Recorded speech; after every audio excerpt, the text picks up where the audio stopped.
अस्सलामुअलैकुम दोस्तों, कैसे हैं आप सब। उम्मीद करती हूँ कि आप सब बिल्कुल ठीक होंगे।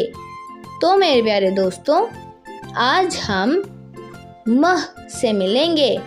क्या आपको मालूम है, जब हम किसी हर्फ के साथ हे को मिलाते हैं तो उसकी आवाज़ भारी हो जाती है।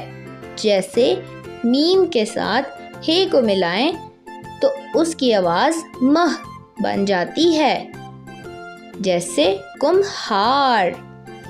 तो चलिए अब हम कुछ जोड़ तोड़ पढ़ते हैं।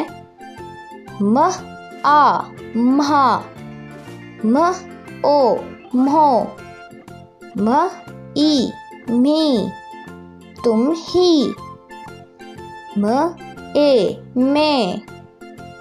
उम्मीद है दोस्तों आपको म से मिलके बहुत मज़ा आया होगा। अपना बहुत सा ख्याल रखिएगा। तब तक के लिए खुदा हाफिज़।